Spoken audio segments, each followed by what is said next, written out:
यूं तो जेल से छूटने के लिए लोग तमाम तरह की जुगत लगाते हैं, अपनी हैसियत के हिसाब से अपनी खैरियत के लिए इंतजाम करते हैं, लेकिन कहीं भला गीत गाकर भी लॉकअप से कोई बाहर निकल सकता है क्या?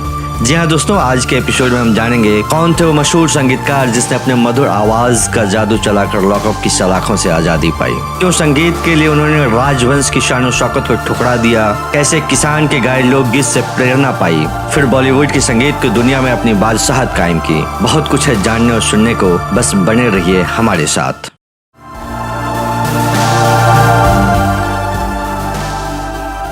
महान संगीतकार स्वर्गीय एस.डी. बर्मन की संगीत और गायकी से कौन नहीं परिचित है। उनके संगीत का जादू जो बंगाल से चला, वह मुंबई आकर पूरी दुनिया को मोहपाश में बांध लिया। एस.डी. बर्मन के नाम से विख्यात हुए बर्मन दा ने हिंदी और बांग्ला फिल्मों के संगीतकार और गायक के रूप में दुनिया भर में ख्याति पाई। आज के इस एपिसोड को हम उनके जीवन से जुड़े रोचक हिस्सों को उनके ही मशहूर गाने के साथ शुरू करने जा रहे हैं। समाजों की दुनिया ये दौलत के भूखे। गाना न केवल पॉपुलर हुआ बल्कि गाने को सुनते हुए लोग गाने में खो जाते थे और दार्शनिक अंदाज में जीवन का सार समझने का प्रयास करते। ये दुनिया अगर मिल भी जाए तो क्या है। बर्मन राजवंश से ताल्लुक रखने वाले बर्मन दा ने संगीत के लिए राजघरानों की शान और शौकत को ठुकरा दिया। उन्हें त्रिपुरा का शिक्षा मंत्री तक बनने का ऑफर दिया गया था, लेकिन उन्होंने उसे अस्वीकार कर दिया। ये दुनिया अगर मिल भी जाए तो क्या है। बाल्यकाल से लेकर युवा अवस्था तक बर्मन दा के जीवन में कई बार उतार चढ़ाव आया। उनके पिता को राजमहल छोड़कर उस समय के पूर्वी बंगाल और आज के बांग्लादेश में स्थित कोमिल्ला नामक स्थान पर जाना पड़ा और वहीं पर उनकी परवरिश हुई। हर एक जिस्म घायल, हर एक रूह प्यासी। बचपन में इनकी देखरेख के लिए माधव व अनवर नाम के नौकर तैनात थे, जो एक अच्छे गवैया भी थे, और कहते हैं कि संगीत में उनकी रुचि उन्हीं दोनों की वजह से हुई। बाद के दिनों में उनके कई गीतों में इसकी झलक भी मिलती है। निगाहों में उलझन, दिलों में उदासी।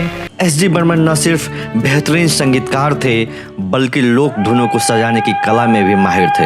एक बूढ़े किसान के गाए लोकगीत जिसे अक्सर वो बचपन में खेतों की मुंडेर पर बैठकर सुनते, उस गीत का असर उन पर ऐसा हुआ कि उनकी बहुत सी गीतों में लोकगीत का समावेश जो दिखाई पड़ता है, उसी गीत का प्रभाव था। तेरे गले माला बनके बड़ी मुस्कुराती। बर्मन दा के संगीत के जादू का असर जो कई दशक पहले लोगों पर छाया हुआ था, कमोबेश वही आज भी है। जब कभी भी उनका गाना लोगों के कानों तक पहुंचता है तो लोग उन गानों को गुनगुनाने लगते हैं। एक घर बनाऊंगा तेरे घर के सामने, दुनिया बसाऊं। उन्होंने 80 से भी ज्यादा फिल्मों में संगीत दिया, मसलन मिली, बंदनी, सुजाता और टैक्सी ड्राइवर जैसी फिल्में थी। इनमें से कई फिल्मों ने तो सफलता का इतिहास रच दिया। दुनिया बसाऊंगा तेरे घर के सामने। सुरों के जादूगर बर्मन दा ने कई सुपरहिट गाने दिए हैं। फिल्म पेइंग गेस्ट जो कि वर्ष 1957 में आई थी, जिसका गाना था छोड़ दो आचल, जमाना क्या कहेगा, इन अदाओं। महान संगीतकार एस.डी. बर्मन के बारे में और उनके संगीत के जुनून को लेकर चर्चा के बाद उनके संगीत के सफर की कहानी की गाड़ी को यहाँ थोड़ा विराम देते हुए अब हम आते हैं लॉकअप में उनके बंद होने वाले किस्से पर।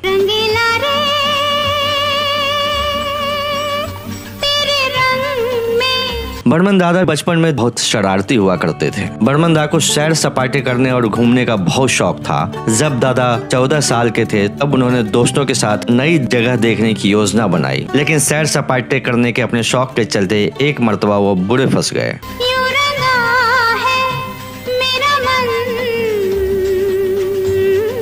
बात यह है कि एक दिन वो अपने कुछ दोस्तों के साथ ट्रेन में चढ़ गए। घूम फिरकर जब वो कोमिल्ला स्टेशन जो कि अब बांग्लादेश में है वहाँ उतरे तो देखा कि वहाँ पर टिकट चेकर यात्रियों के टिकट चेक कर रहा था और बर्मन दा व उनके सभी साथी बेटिकट थे। टीसी ने बर्मन दा और उनके साथियों को पकड़ा और स्टेशन मास्टर के सामने पेश किया। उसने इन बच्चों को सबक सिखाने के लिए स्टेशन पर बने लॉकअप में बंद करवाने का आदेश दे दिया।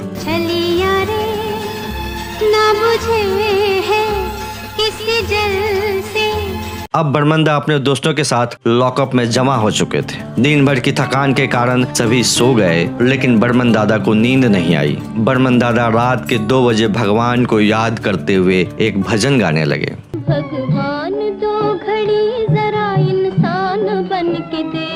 इधर बर्मन दादा अपनी सुरीली आवाज में भजन में खोए हुए थे और दूसरी तरफ स्टेशन मास्टर की बहन ने अपने भाई को सोते से जगाया और कहा कि देखो ये आवाज कहाँ से आ रही है।